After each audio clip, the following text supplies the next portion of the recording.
গত বছর ঈদের ছুটির পর মাওয়া ঘাটের কাছে লঞ্চডুবির ঘটনায় শতাধিক যাত্রীর প্রাণহানির স্মৃতি এখনও মানুষের মন থেকে মুছে যায়নি। ওই দুর্ঘটনার অন্যতম কারণ ছিল দুর্যোগপূর্ণ আবহাওয়ায় অতিরিক্ত যাত্রীবাহন। আবার ঈদ করতে ঘরমুখো মানুষের চাপ বেড়েছে মাওয়া ঘাটে।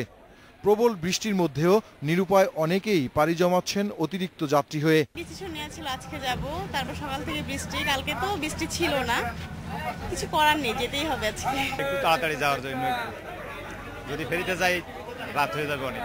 নিরাপত্তা নিশ্চিত ও দুর্ঘটনা ঠেকাতে ঘাটে জেলা ও নৌপুলিশের পক্ষ থেকে বসানো হয়েছে কন্ট্রোল রুম।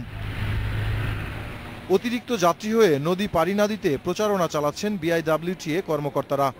তারা বলছেন, অতিরিক্ত যাত্রী বহন করলে লঞ্চ মালিকদের বিরুদ্ধে কঠোর ব্যবস্থা নেওয়া হবে। লঞ্চ মালিকদের অনুরোধ করেছি তারা নির্ধারিত যাত্রী বেশি যেন বহন না করে, এই জন্য আইন শৃঙ্খলা বাহিনী সহ নির্ধারিত সংস্থা যেগুলো আছে সব সংস্থার লোকজন এখানে সমন্বিতভাবে কাজ করছে। কিন্তু আসল দৃশ্য উল্টো। এই লঞ্চে দিনের বেলায় 117 জন যাত্রী নেওয়ার ক্ষমতা থাকলেও 200-র বেশি যাত্রী নিয়ে মাওয়া ঘাট থেকে কাওড়াকান্দি ঘাটের উদ্দেশ্যে ছেড়ে দেওয়া হলো। তবু লঞ্চের সারিংরা অতিরিক্ত যাত্রী বহনের অভিযোগ মানতে নারাজ।